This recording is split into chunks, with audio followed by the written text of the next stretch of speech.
Question number 5 देख लीजिए क्या लिखा हुआ है। एक लेबोरेटरी है, उसमें एक ब्लड टेस्ट हुआ है which is 99% effective in detecting a certain disease. किसी डिसीज का पता लगाने के लिए वो 99% इफेक्टिव है जब वो बंदे में ऑलरेडी प्रेजेंट है। मतलब अगर बंदा अनहेल्दी है तो वो डिटेक्ट कर लेता है, ब्लड टेस्ट 99% इफेक्टिव है उस चीज में। However, the test also yield a false report. वो फॉल्स रिजल्ट भी दे देता है, मतलब बंदा हेल्दी है उसके बावजूद भी वो उसको पॉजिटिव रिजल्ट दे देता है। उसका है 0.5% of the healthy person test. If 0.1% of population actually has the disease. देखो भाई, टोटल पॉपुलेशन है आपके पास, तो इसमें दो तरीके के लोग हैं आपके पास। एक तो है हेल्दी और एक है अनहेल्दी। अब जो हेल्दी लोग हैं, इस बात की प्रोबेबिलिटी कितनी है और अनहेल्दी लोगों की कितनी प्रोबेबिलिटी है? आप खुद देख लीजिए कितने परसेंट लोग अनहेल्दी हैं। 0.1% हैज द डिसीज। तो इसका मतलब अनहेल्दी लोगों का प्रोबेबिलिटी कितना है? 0.1%। और हेल्दी लोग कितने बच गए? 99.9%। दे नहीं रखा है, बट अगर आप इसको 100 में से माइनस कराएं तो आपको समझ में आएगा ना हेल्दी लोग कितने हैं, अनहेल्दी लोग कितने हैं? 0. इन दोनों ही लोगों का ब्लड टेस्ट हो रहा है क्वेश्चन के हिसाब से, और अनहेल्दी लोग हैं तो ऑब्वियस ही बात है डिटेक्ट होगा ही और होना भी चाहिए। और इसका आपको प्रोबेबिलिटी उन्होंने सबसे स्टार्टिंग में दिया था कि 99% इफेक्टिव है इन डिटेक्टिंग अ सर्टेन डिसीज। तो भाई डिटेक्ट हो रहा है अनहेल्दी लोगों में कितना? 99%। और हेल्दी लोगों में भी डिटेक्शन हो रहा है, जबकि नहीं होना चाहिए, गलत है ये चीज। तो हेल्दी लोग भी डिटेक्ट हो रहे हैं। इस चीज की प्रोबेबिलिटी उसने बताई थी कितनी है? 0.5%। फॉल्स रिपोर्ट दे रहा है, ये फॉल्स रिपोर्ट है, ये तो सही है। अब आपसे बोला है प्रोबेबिलिटी बताइए एक पर्सन की जिसको डिसीज है कि उसकी रिपोर्ट कैसी आ चुकी है? पॉजिटिव। तो मतलब रिपोर्ट पॉजिटिव आ गई है, ये बात गिवन है, बट हेल्दी पर्सन की आई है, इस बात का आपको प्रोबेबिलिटी बताना है। तो ए इवेंट क्या हो जाएगा? Report is positive. और इवन इवेंट क्या बनेगा? Person is healthy.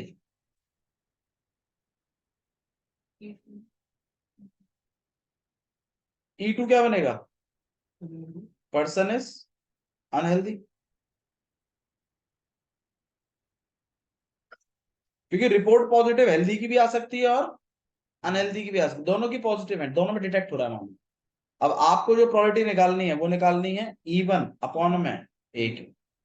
तो क्या होगा फॉर्मूला आपके पास? प्रोबेबिलिटी ऑफ इवन इनटू में प्रोबेबिलिटी ऑफ ए अपॉन में इवन, फिर प्रोबेबिलिटी ऑफ इवन इनटू में प्रोबेबिलिटी ऑफ ए अपॉन में even plus probability of E2 into में प्रोबेबिलिटी ऑफ ए अपॉन में E2। प्रोबेबिलिटी ऑफ इवन क्या है भाई? Person is healthy. हेल्दी की कितनी है भाई? 99.9%, मतलब अपॉन में 100। अब हेल्दी तो है लेकिन उसमें ए होना मतलब पॉजिटिव रिपोर्ट आना, मतलब कितना? 0.5 अपॉन में। अच्छा जी, अपॉन में यही चीज है सेम, 99.9 अपॉन में इनटू में E2 कितनी है? Person is unhealthy. भाई अनहेल्दी पर्सन की कितनी है? 0.1%, मतलब 0.1 अपॉन में। अब अनहेल्दी हो गया लेकिन उसमें पॉजिटिव आना 99 अपॉन में 100। अब दोनों के नीचे अपॉन 100 है, तो ये अपॉन 100, ये और ये सब कट जाएगा। आपके पास बचेगा 99.9 इंटू में 0.5, 99.5 इंटू में 0.5 प्लस 0.1 इंटू में 90। क्या जी? 0.1 99.9। आप इनको मल्टीप्लाई कर लीजिए, प्लस कर लीजिए, फ्रैक्शन कर दीजिए। मतलब मेन जो डेटा फ्लो है वो ये है पॉपुलेशन का। पहले पॉपुलेशन के बारे में बात करिए, फिर हेल्दी और अनहेल्दी के बारे में बात करिए, उनमें डिटेक्शन की बात करिए। ठीक है, इसके अलावा एनसीईआरटी में कोई डाउट है तो बताइए। 14 हो गया। क्वेश्चन नंबर 12 देख लीजिए भाई। 12 में देखिए क्या लिखा है। अ card from a pack of 52 card is lost. 52 cards में से एक कार्ड क्या हो चुका है, लॉस्ट हो चुका है।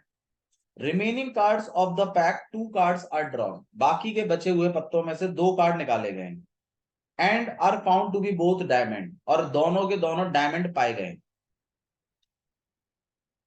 बता कॉपी है। और दोनों के दोनों क्या पाए गए हैं, डायमंड। स्टोरी को थोड़ा ठीक से सुनो। मतलब सबसे पहले 52 कार्ड्स हैं, उसमें से एक कार्ड खो गया है, और उसके बाद 2 पत्ते निकाले गए हैं और वो डायमंड पाए गए हैं। ठीक है, आपको जो प्रोबेबिलिटी बतानी है वो ये बतानी है कि जो खोया हुआ कार्ड है वो डायमंड है। तो हमने ये पता लगाया था कि वो खोया हुआ कार्ड डायमंड हो सकता है, स्पेड हो सकता है, क्लब हो सकता है, या फिर आपका हर्ट हो सकता है। सही है, तो ठीक है भाई है? हाँ गिवन है इसमें, अभी हम ए ही सेट करेंगे। बताओ भाई ए इवेंट क्या है, गिवन क्या है। जो 2 कार्ड है बाद में जो निकाले हैं वो डायमंड्स है। ठीक है, 2 diamonds card are drawn. Last card given नहीं है, लॉस्ट कार्ड तो केसेस बनाएगा। 2 diamond cards are drawn.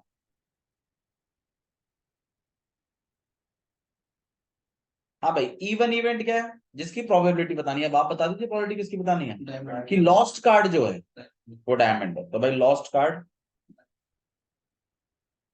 Is diamond. और क्या क्या हो सकता है भाई लॉस्ट कार्ड, स्पीड भी तो हो सकता है लॉस्ट कार्ड।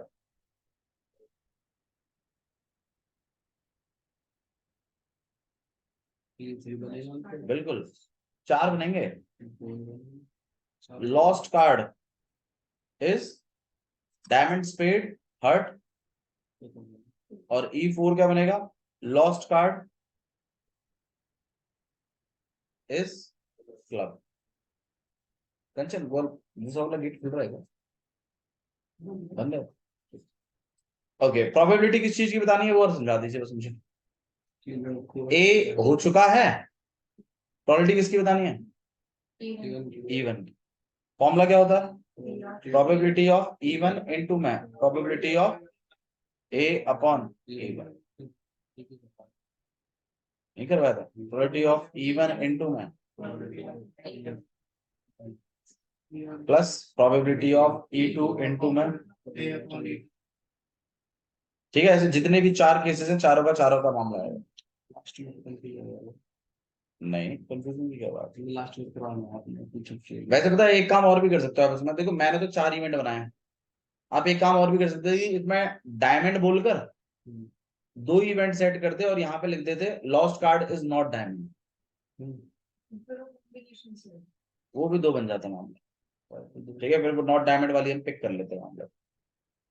चलिए कोई बात नहीं, बट ठीक है आपने केसेस बना लिए तो वो भी चलेगा। Probability of E4। Madam combination का ऐसा कुछ नहीं है। देखो कॉम्बिनेशन क्या है ना, कि जब आप बहुत सारे मतलब ग्रुपिंग्स नहीं बनाना चाहते। मतलब जैसे फादर मदर और सन खड़े हैं। अब मान लो आप ग्रुपिंग नहीं करना चाहते उनकी, कि भाई फादर आगे खड़ा हो गया मदर पीछे खड़ी होगी, मतलब ऑर्डर यहाँ पे अपनी मैटर एक साथ करवाना चाहते हो खेल को। वहां हम लोग कॉम्बिनेशन लगा देते हैं कि आप केसेस के बारे में बात मत करिए, आप डायरेक्टली इसको किससे कर दीजिए, कॉम्बिनेशन। वहां कॉम्बिनेशन यूज करते हैं। अगर आप कॉम्बिनेशन किसी बच्चे को नहीं भी आता है ना तो भी क्वेश्चन हो जाते हैं। ठीक है, ऐसा कुछ नहीं है कॉम्बिनेशन आना चाहिए या हर क्वेश्चन में कॉम्बिनेशन लगेगा, या आपको ध्यान रखना है कि इस क्वेश्चन में कॉम्बिनेशन लगेगा कि इसमें नहीं लगेगा, ऐसा कुछ नहीं। ठीक है, वो तो क्या रहता है ना, पीछे सॉल्यूशन जिस हिसाब का रहता है उस हिसाब का करा देते हैं कि हाँ ठीक है कॉम्बिनेशन लग रहा है फिर कॉम्बिनेशन करा। कॉम्बिनेशन का मेन मकसद सिर्फ जो ऑर्डर है ना उसको तोड़ना होता है। वो हर केस नहीं लिखना चाहते इसलिए वो कॉम्बिनेशन से डायरेक्ट लिख देते। समझा देंगे, कोई बात नहीं, अभी फिलहाल आप नॉर्मल में समझो। ओके, तो प्रोबेबिलिटी ऑफ इवन क्या कहता है भाई, लॉस्ट कार्ड इज डायमंड, मतलब एक कार्ड डायमंड। अब आप बता दीजिए डायमंड की प्रोबेबिलिटी कितनी होती है, 52 पत्तों में डायमंड कार्ड की प्रोबेबिलिटी बताइए। 13 डायमंड के पत्ते होते हैं, तो भाई इवन की जगह आप क्या लिखेंगे, 13 अपॉन में। सही है उमंग? अच्छा जी, अब इवन हो गया, इवन हो गया मतलब एक कार्ड डायमंड का हो गया। अब आप मुझे ए की प्रोबेबिलिटी बताइए। अब ए इवेंट कहता क्या है कि 2 डायमंड कार्ड निकालने हैं। अब 2 डायमंड कार्ड निकालने इवन होने के बाद, तो मतलब एक तो डायमंड खो चुका है, अब कितने डायमंड बचे हैं, 12। अब 12 में से 2 बार करना पड़ेगा खेल को, एक बार तो 12 रख के करना, एक बार 11 रख के करना। समझ में आ रही है बात? ठीक है, तो आप यहां पे लिखेंगे 12 अपॉन में 51। सही बात, टोटल मैसिंग तो कम हो रहा है। अच्छा जी, और 11 अपॉन में 40। बता दीजिए, नहीं आ रहा था, सबके 2 बनेंगे, हर एक के 2 बनेंगे भाई। हमें ये वाला जो हिसाब है, मेरे 2 डायमंडों का है, ये मेरा लॉस्ट कार्ड का है। ऐसे करना, ऐसे यहाँ पे आ जाइए, 13 अपॉन में 52 इंटू में 12 अपॉन में इंटू में 11 अपॉन में 50 प्लस, हाँ भाई E2 क्या कहता है, last card is spade, spade की पॉलिटी बता दीजिए। 13 अपॉन में, अब स्पेड खो गया, अरे स्पेड खो गया तो कोई बात नहीं, हमें तो प्रोबेबिलिटी डायमंड की बतानी है, 2 रूबी 2 डायमंड हो। अब आप बता दीजिए डायमंडों पे क्या, डायमंडों पे कोई फर्क पड़ेगा क्या, बट टोटल में फर्क पड़ेगा, है ना। तो यहाँ पे आएगा 13 अपॉन में 51 और 12 अपॉन में 50। ये क्या होगा, ऐसे ही अगले में, हाँ भाई अब हर्ट है तो 13 अपॉन में 52 इंटू में हर्ट खो गया। अब ए की प्रोबेबिलिटी बता दीजिए, ए मतलब 2 डायमंडों की, तो 13 अपॉन में 51 इंटू में 12 अपॉन में 50।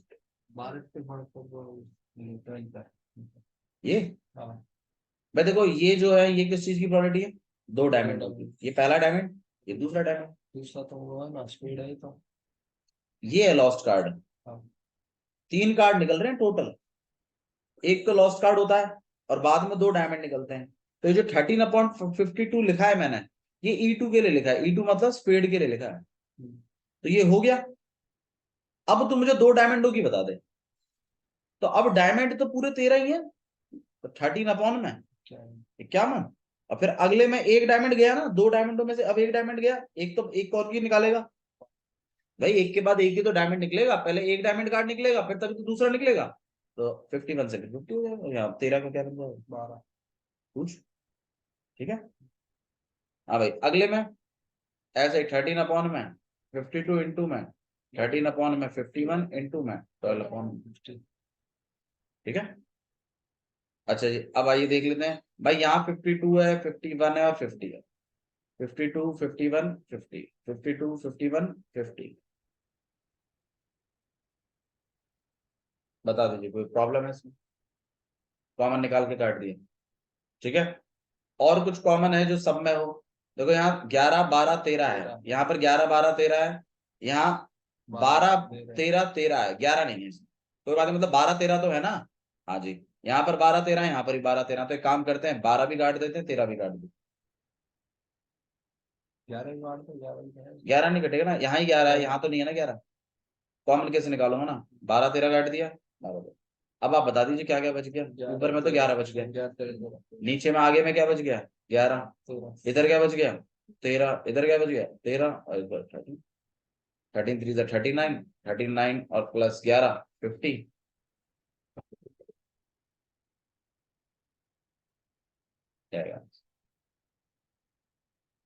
सुनना है, और बताइए और कौन सा क्वेश्चन कर देते हैं इसको। ऐसे क्वेश्चंस आपको करने हैं, देखो अभी प्रॉब्लम क्या हो रहा है ना, मेरे को लिखना पड़ रहा है, टाइम वेस्टेज हो रहा है। आपके पास बुक होगी तो ये सब बच जाएगा और आप प्रैक्टिस भी कर पाएंगे। अगर प्रॉब्लम हो रही है तो आप फोटो खींच लीजिए, उसके पीडीएफ बना लीजिए, अगर आपके पास वो पीडीएफ है वो ग्रुप में डाल दो। ठीक है, कम से कम जो बच्चे अभी नहीं खरीद पा रहे हैं वो उससे पढ़ तो लेंगे। एक बैग है जिसके अंदर 2 कॉइन है, one is biased and another is unbiased. Biased और अनबायस्ड में फर्क समझता है ना आपको, बायस का मतलब होता है जिसके साथ थोड़ी सी प्रॉब्लम है, अनबायस्ड मतलब बिल्कुल ट्रू, सही है कॉइन। अब जो कॉइन सही होता है ना, तो हेड आने के चांस और टेल आने के चांस बराबर बराबर होते हैं, मतलब हेड भी 1/2 और टेल भी 1/2। और जो बायस्ड कॉइन होता है उसमें हेड और टेल का मामला अलग बैठता है। उसने बताया है कि when tossed are biased coin 60% chance है किस चीज के, शोइंग हेड के। अच्छा जी, तो इसका मतलब हमारे पास कॉइन है, और वो भी कितने हैं, 2, है ना। वैसे बैग है, सॉरी कॉइन नहीं, एक बैग था जिसके अंदर 2 कॉइन है, एक है बायस्ड कॉइन और एक है अनबायस्ड कॉइन। सही है। अच्छा जी, बायस्ड कॉइन में हेड और टेल, हालांकि हमें जो डिस्कशन करना है वो खाली टेल पर करना है क्योंकि हमसे टेल के बारे में पूछा गया है। तो प्रोबेबिलिटी ऑफ हेड कितनी है बायस्ड के अंदर, बता दो। 60%। कोई दिक्कत है इसमें? अच्छा, टेल की प्रोबेबिलिटी कितनी हो जाएगी फिर? 40%। इसमें भी कोई इशू नहीं होना चाहिए। अनबायस्ड के अंदर भी यही प्रॉब्लम है, हेड और टेल। हमारा डिस्कशन टेल पे ज्यादा होना चाहिए क्योंकि गिवन इवेंट है टेल हमारा, अगर आप क्वेश्चन पूरा पढ़ोगे तो। प्रोबेबिलिटी ऑफ टेल कितना है? 1/2। अब हमसे क्वेश्चन में क्या बोला है वो सुनो। बोला है one of the coin is selected random, दोनों में से कोई एक कॉइन पकड़ लिया है और उसको टॉस किया गया है एंड इट शोज टेल। तो मतलब गिवन इवेंट क्या है आपका? अब आपको प्रोबेबिलिटी किसकी बतानी है कि वो जो टेल आया है वो अनबायस्ड कॉइन से आया है। देखो टेल अनबायस्ड से भी आ सकता है और बायस्ड से भी आ सकता है। ए इवेंट क्या सेट करेंगे? बिल्कुल, कॉइन शो टेल। इवन क्या सेट करेंगे? Unbiased coin. E2 क्या सेट करेंगे? Biased coin. प्रोबेबिलिटी क्या बताएंगे? E1 में ए।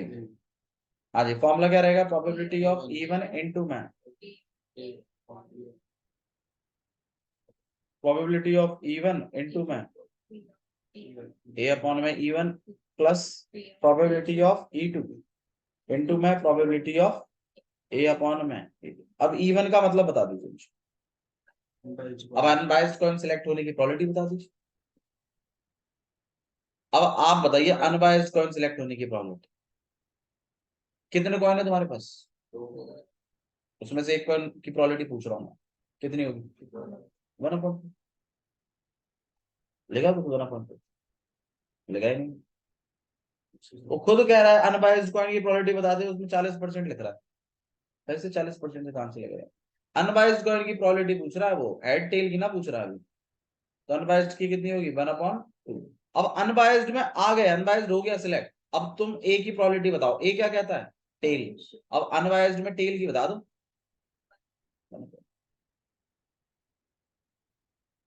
अब आ जाइए नीचे में, फिर यहाँ पे कितना बैठेगा? 1/2 इंटू में प्लस। अब बायस्ड कॉइन सिलेक्ट होने की, भाई वो भी 1/2 है, लेकिन बायस्ड में टेल आने की 40%, मतलब 40 में। ऐसा किया है? तो भाई 1/2 अगर आप देखें तो नीचे में दोनों में 1/2 है और ऊपर में 1/2 है। एक काम करते हैं, एक 1/2 तो काट ही लेते हैं सब में से। ठीक है, ऊपर में क्या रह गया? एक 1/2 रह गया, नीचे में एक 1/2 है, और यहाँ पे 0 से 0 कट गया 2, और यहाँ पर 5। तो यहाँ पर कितना हो जाएगा आपके पास? 1/2 है। फिर यहाँ पर आपके पास 10, 5 प्लस 4, यहाँ पे 1/2, और यहाँ पे 9/10, ये ऊपर चला जाएगा।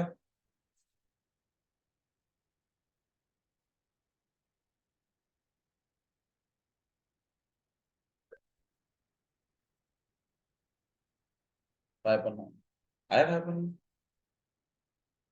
हाँ भैया, हद है यार, 12वीं क्लास का बालक कैलकुलेशन मिस्टेक कर रहा है। हाँ जी, कहाँ गलत हुआ? ये नहीं लिया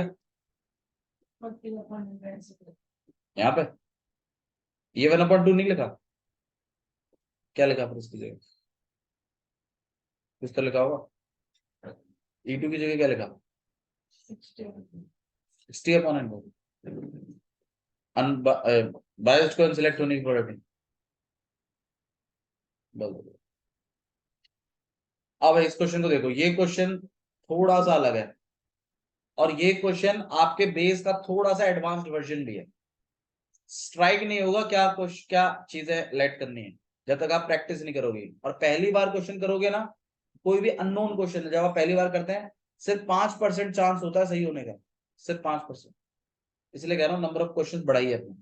देखिए क्वेश्चन में क्या लिखा हुआ है, एक बैग है जिसके अंदर कितनी बॉल्स हैं, 4 balls. 2 balls are drawn at random without replacement। मतलब 2 बॉल निकाली हैं और एक के बाद एक निकाली और एक निकाली है तो दोबारा वापस नहीं डाली है, पिक करिए 2 बॉल्स, ठीक है बिल्कुल। And are found to be, भाई ये गिवन इवेंट सीधा उसने बोल दिया, बोला 2 बॉलें निकाली हैं और दोनों की दोनों क्या पाई गई हैं, वाइट। आपको प्रोबेबिलिटी किसकी बतानी है, that all the balls are white. थोड़ा मतलब समझ में आ रहा है आपको, मतलब एक बैग है, टोटल कितनी बॉल है, 4 बॉल, ठीक है। तो 4 बॉल है। अब आप एक चीज समझा दीजिए कि भाई जैसे मान लीजिए बैग है, 4 बॉल्स है इसके अंदर, राइट। अब वो 4 बॉल जो है वो किस किस पैटर्न की हो सकती हैं, जिसमें से 2 वाइट कंपलसरी हैं, वो निकाल चुका है 2 वाइट, तो 2 वाइट का आप झूठ नहीं बोल सकते, क्योंकि भाई जब ड्रॉ किया तो 2 वाइट तो निकली है। अब आप बता दीजिए एक बैग है इसके अंदर 4 वाइट बॉल है, तो भाई या तो चारों वाइट होंगी, और हमें इसी की प्रोबेबिलिटी बतानी है, देख लो ऑल आर वाइट्स, या फिर क्या होंगी, 2 वाइट और 2 नॉन वाइट। भाई ब्लैक है पता नहीं बट नॉन वाइट है, या फिर 3 वाइट में भी तो 2 वाइट निकल सकती हैं, तो 2 वाइट और 3 वाइट और एक नॉन वाइट। आपको प्रोबेबिलिटी किसकी बतानी है, 4 वाइट वाले, ये बनेंगे आपके cases, 4 white balls, 2 white ball, 3 white ball, ठीक है। अच्छा जी, अब इन दोनों में क्या हुआ है, 2 वाइट बॉल निकली है ना, ये गिवन इवेंट है ना। तो जो भी आपको फाइंड द प्रोबेबिलिटी के बाद लिखा रहता है, उसी के हिसाब से क्या बनता है, केसेस बनते हैं। और गिवन जो है आप उनको सेट करते हो किसी तरीके से उनके नीचे की सब में हो जाए, जानबूझकर क्वेश्चन को उस फॉर्मेट में बिठाया जाता है कि हमारा क्वेश्चन हो, अटके नहीं, अटकेगा तो फिर कैसे नंबर मिलेंगे। अब आप बताइए ए क्या सेट करूं, 2 वाइट बॉल्स आर ड्रॉन, है ना।